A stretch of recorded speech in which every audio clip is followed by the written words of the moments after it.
Hi, my name is Megan Kitzman. I'm the director and writer of Now We Wait. The film is about a girl who has a very anxiety-ridden struggle with death, and she ends up meeting a personified version of her fear, and it actually follows her throughout the movie and basically leads her up to her ultimate death, which is a fear of shootings, which is very prevalent in our day and age. And I felt very inclined to make a sort of social piece about that. And you co-directed this with Jolie Hurkman. Yeah. Uh, how was this project conceived? There's two directors, and normally with short films, the writer often directs their own material. Hmm. That's what I've seen most of the films come. But you have two directors. So how was this conceived? Who had the idea to?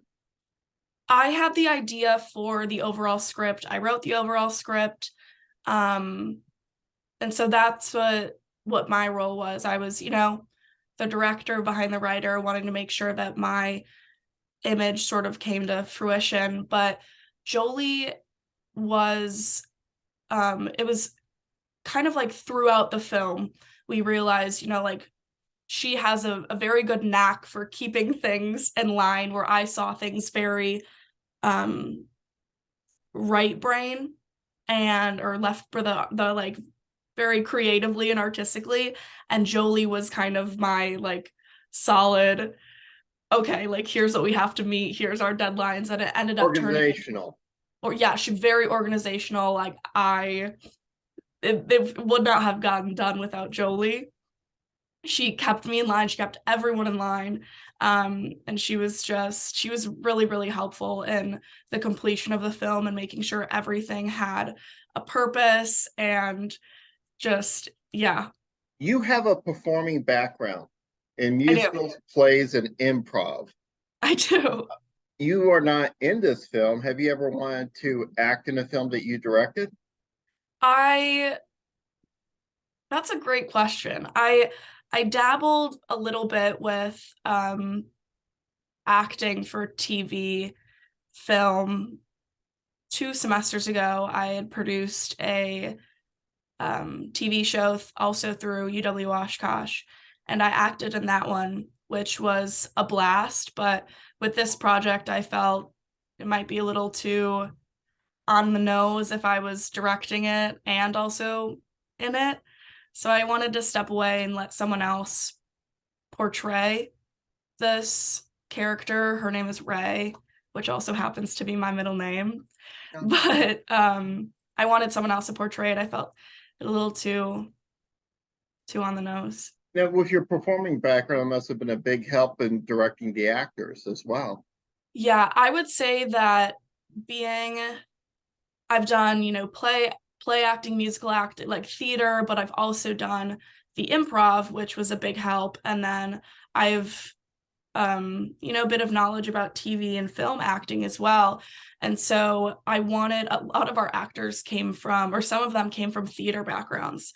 And theater acting is very different from film acting. You're not playing for an audience, there's a very different demeanor in how you say things, and the delivery can be very different. But I also worked with someone who really hadn't acted before at all. And it's hard to kind of get someone to get out of their shell and realize that they're not playing themselves, they're playing someone else. So my improv background helped a lot with that, just kind of like getting everyone comfortable.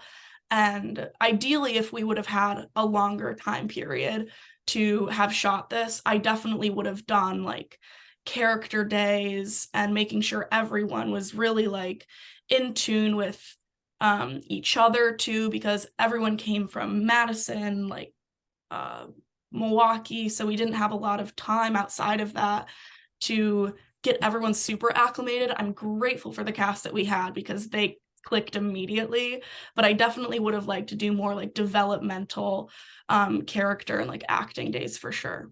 In your bio, there was a point where you switched and decided filmmaking was going to be what you wanted to do. With Yep. you went from actor to filmmaker. Where do you see yourself in a couple years as a filmmaker? I would love to just I'm a very I think at this point in time, I'm kind of leaning towards this sort of TV, like live TV sort of area. I have been a big fan of SNL since I was very young, and I just always saw myself working in some sort of aspect like that. I'm very my professors were very surprised when I showed them this script as well. I am not a drama sort of very serious um playwright script, anything like that. I'm very more comedy oriented. It's where I'm very comfortable. And my friends, peers, everyone were very shocked when I showed them this script because it's the opposite of who I am, what I portray, everything like that. And I did find I found myself very intrigued with this sort of style of film of what Now We Wait is. But I think something just draws me back to like the comfortability of comedy. And I feel like it's it's kind of like a natural thing for me. So comedy is what drove you as a performer and what you enjoy. This script is very heavy. Yeah. So where did that come from? Um, I actually was I was sitting in my best friend's apartment in Oshkosh, and I was talking with her about, this project that we have coming up. And um the group that I was in, which is the group who created Now We Wait, we were all kind of going back and forth on what we wanted to write about, because we all wanted to bring scripts to the table. And at first I was like, oh, like this should be something funny. This should be, can really use all of our humor together because when we're all together, we always have like, there's just always good laughs and all of that. And I was sitting there and I think on my phone, something had just popped up about another shooting. And that is working in a bar for a lot of my adult life thus far, and all of the shootings that have happened in bars and obviously in schools. It's really nerve-wracking, and a lot of people my age and unfortunately younger go to school every single day thinking that this is going to be the day that someone comes in Yeah. and this is all going to happen. And so I was kind of just sitting there, and it was around the time of I think the shooting at the gay bar in Texas. And or I think it was maybe a drag club, a bar, I'm not sure. And that really kind of hit home for me. And I initially was actually going to write the script, so it was going to take place in a school. And then I felt that was way too, I didn't want to touch that ground. I didn't want to go near that.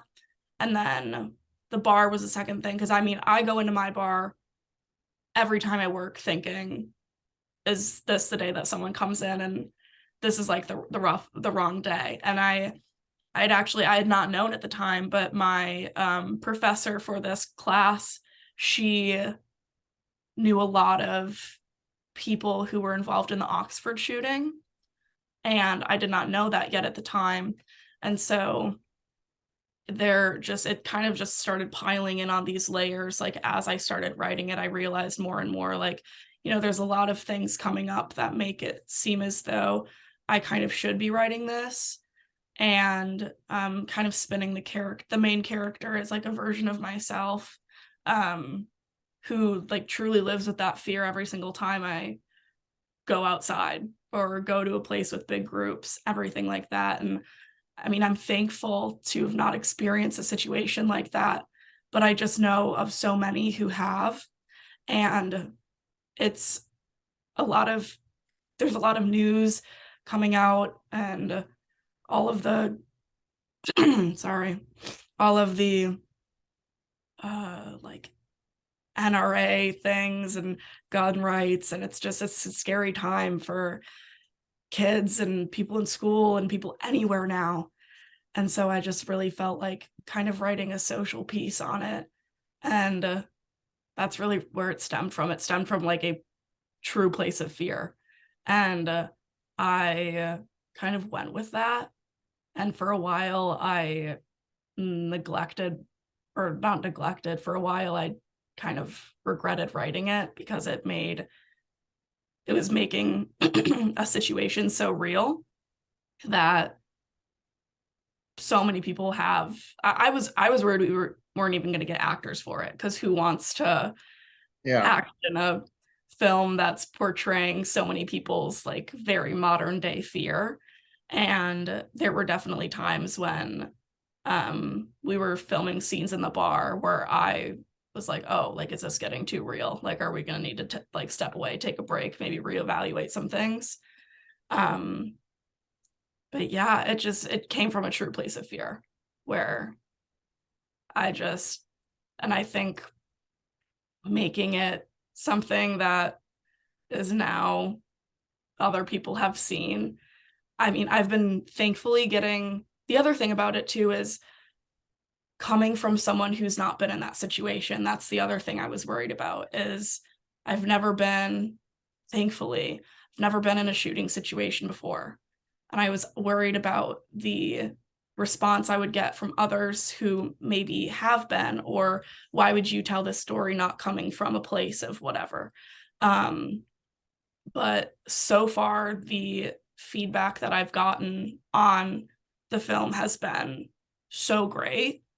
And people are coming to me and telling me, like, thank you for telling this story. Like, this is such a real thing. Like, even just the idea of walking into a place and like thinking that this is going to happen. But even my professor the other day, she had mentioned it.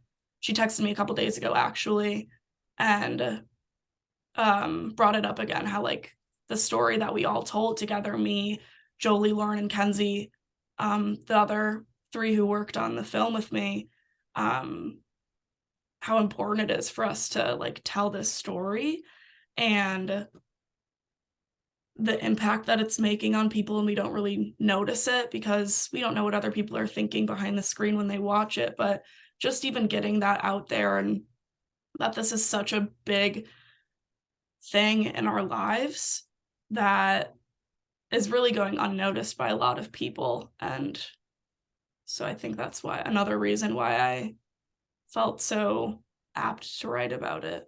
Well, thank you. Kind of went on a tangent there, my bad. That's all right. That's all right. It's your generation has grown up with this, Yeah. and my generation hasn't. When I went to school, there was school shootings weren't something that ever happened. Yeah. So it's what's become of this society is just it's just I just find it odd that the things that people are willing to put up with now. Yeah. Yeah, you I know, The biggest thing that um really kind of in the media, um the Sandy Hook kids, when I was in elementary school, I'm not sure what grade, but that's when Sandy Hook happened. And I remember like my mom coming to pick me up early, and she was just like in tears, and I didn't really understand why. And not too long ago, there was some sort of media that was let out. All of the Sandy Hook kids are my age. And it didn't occur to me in that time when I was so young, but to know that that happened, like they're all 21, 22 now, like those kids in that class. And that was a really big kind of thing for me, because my elementary school, we did fundraising for Sandy Hook, and you're just so young, you don't really understand what that is. yeah. And um, then for so many years later, to see that those kids were your age, and it's just, yeah, I remember that being a thing, and just so many people kind of brushed over it like, whatever. Like, how can you not realize that, like, so like it's just, yeah, the negligence and like the nonchalance around school shootings for me, or just shootings in general, are it's really hard for me. And I because I see it every day on the news, every single day. To me, it's a weird thing that maybe a psychologist can probably explain better, but it feels like it's conditioning. We hear it, and we just accept it and just move on. Yeah. It's like that with other things too, like COVID and wars and other things. You just like, okay, yeah, I hear what you said, and you just keep going on with your life. Yeah, it's just you're exactly right. It's just the yeah, we're totally conditioned to just seeing these things on the news to the point that it doesn't phase us anymore. Yeah. But that's also, that's another reason why, I wanted that I'm so grateful that everyone else wanted to go along with my idea of creating it is like, let's see it from like our generation's perspective of this is why we all have a fear of these situations. Well, thank you for submitting the film to us. Thank you. It's I was very excited when we got, accepted into it because, we're all Wisconsin kids and Milwaukee is I I think it's a bigger deal in Madison. Some people might not think so, but Oh, Milwaukee is like I love Milwaukee. Like all of my family is in Milwaukee. Like I spent all my time growing up in Milwaukee, and Milwaukee is like my super cool big city that I get to tell people like that's in my state. Like I basically kind of live there. And so when we got into the Milwaukee one, I was like, oh my gosh. Like this, I called my mom and I was like, you'll never guess what just happened. And I'm it's super exciting to me because I've never been in like any sort of film festivals before. And for it to be like my home state and Milwaukee and like a place that I love because I went to school in Milwaukee for a little bit too. I went to Marquette before I decided to go to Oshkosh, and I was just so excited because it's just I don't know. I get all like weird and giddy talking about it. well, thank you for joining me today. Of course, thank you for having me.